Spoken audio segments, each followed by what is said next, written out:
Welcome to Thiccc Boy Fight News. Let's dive in.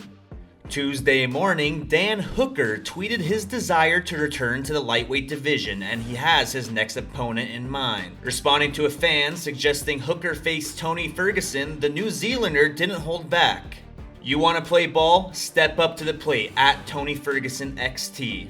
He followed that up just 6 minutes later with a tweet of his own accompanied by a popular meme. "I'll smash your face in at Tony Ferguson XT." Both fighters, household names in the UFC, have recently fallen on hard times with just one win in their past 9 fights combined. Hooker last fought in the featherweight division, a loss to Arnold Allen, but prior to that he had been fighting at 155 pounds since 2017. Tony Ferguson, on the other hand, is coming off of a front kick knockout loss to Michael Chandler. Immediately following the main event at UFC 277, welterweight Belal Muhammad tweeted that he would like to see a trilogy between Amanda Nunes and Juliana Pena. Belal's followers, on the other hand, reacted the opposite way, claiming that the fight was so one-sided by Nunes a third fight was not needed. The response prompted Muhammad to post a video furthering his stance and even going as far as taking shots at Amanda Nunes.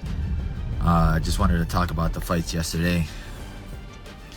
I got a lot of haters on my post saying they deserve a trilogy fight for that main event. Big shout out to Juliana Pena. The heart she showed, the mentality she showed why she was a champion and why that first fight wasn't a fluke. To all them haters saying, oh, it was a fluke, just showed it, blah, blah, blah. Like, look how tough she showed herself. She had moments in this fight where she almost caught her in the armbar. She landed big punches on her. You guys are just all straight up haters that, oh, what's your face dominated her. She dominated her. Bro, get the heck out of here. She was so close to getting the armbar. She landed big punches.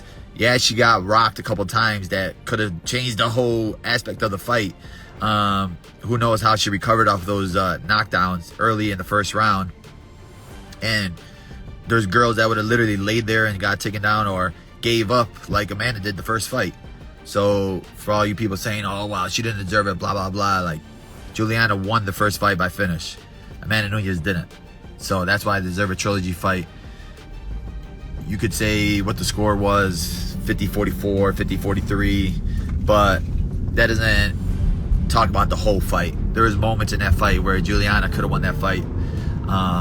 And just want to give out huge respect for her. Amanda, I feel like getting too cocky. She's getting a little arrogant, saying, oh, I could have went 5 rounds. I could have finished her in the first round if I wanted to, but I wanted to go 5 rounds so I could show her who's better, blah, blah, blah. Get out of here with that. You couldn't finish her. I think Amanda started taking her down in the 3rd, 4th, and 5th round because she didn't want to get caught again on the feet. She knows that Juliana punches hard.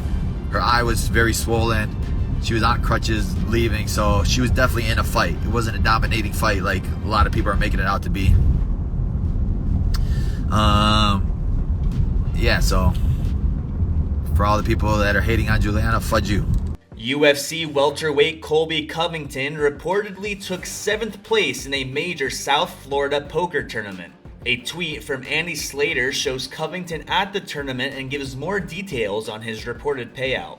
UFC star Colby Covington makes final table of record-setting poker tournament at Hard Rock Holly in Florida, beating 7,696 other entrants. He gets $48,298 of the $2.5 million prize pool for finishing 7th.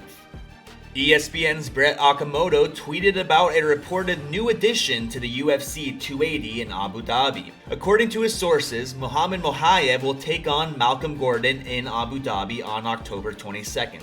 Muhammad Mokaev has his next date and opponent. Mokaev vs. Malcolm Gordon agreed to for UFC 280 in Abu Dhabi per sources. Gordon on a 2-fight win streak.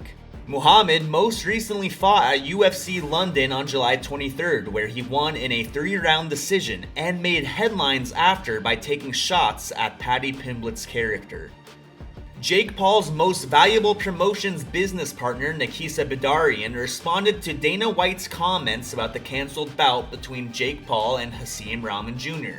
At the UFC 277 post-fight press conference, White theorized that the fight was canceled due to low ticket sales and advised Paul to surround himself with better business partners. Bedarian, a former UFC accountant, responded to White in an Instagram story. "We're supposed to be here Saturday for a big fight, but we had to cancel driven by fighter health and safety and liability potential. We will be back. We are working on it. It had zero to do with ticket sales. We already sold more tickets, more gate than Ryan Garcia just did at Staples Center. We were going to be top 10 in gates since 2005 for boxing at Madison Square Garden, and Jake Paul was taking a big challenge. All of his fights have been at about 188 to 191 pounds. And all of his opponents outside of Nate Robinson have been plus or minus 1 to 2 pounds of him. They can try to change the narrative, they can try to destroy what this young man has done. I'm proud of him. He's his own boss, he's his own promoter, and I'm just an accountant." UFC heavyweight Tom Aspinall gave his fans an update on his knee injury that he suffered 15 seconds into his headlining bout with Curtis Blades at UFC London on July 23rd. In the video, Aspinall revealed that he sustained heavy damage to the knee, tearing both his MCL and his meniscus, as well as inflicting damage on the ACL. Aspinall posted the video right before heading into surgery in London. Morning everybody. Today is surgery day. I'm in London right now and absolutely starving because I can't eat before surgery, and yeah, I have suffered a torn MCL, a torn meniscus and some ACL damage, so I'm gonna get that fixed today. But just a quick message just to say thank you for all the support, really appreciate it. I've had so much love since the accident, and I'll see everybody on the other side. Peace out.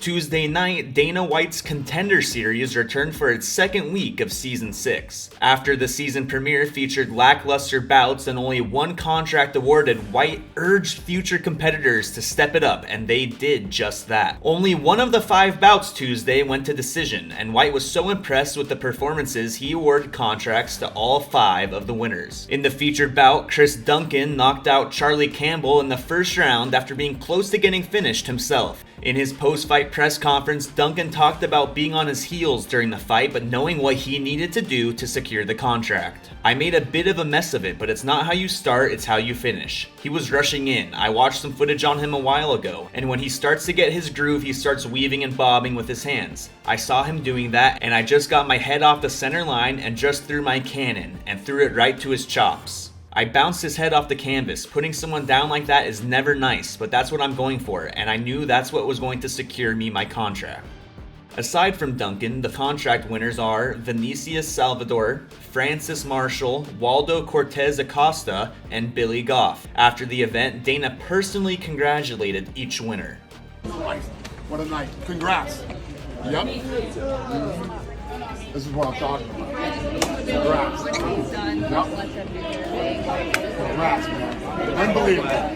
I deserve this motivation. Thank you. This is the first time ever that the Contender Series has trended. You know, on the internet, we're number 2 worldwide. Wow. So, you remember what I told you? I said, this is your fucking first one. This is your not. This is your. That's what I'm Thank talking you. about. You did it. Congrats. Looking for more original MMA content? Check out the rest of Thiccc Boy YouTube. Exclusive interviews, opinion, and fight analysis is available weekly on The Shab Show, Food Truck Diaries, and Fight Night Flashbacks. Subscribe so you don't miss any of the action.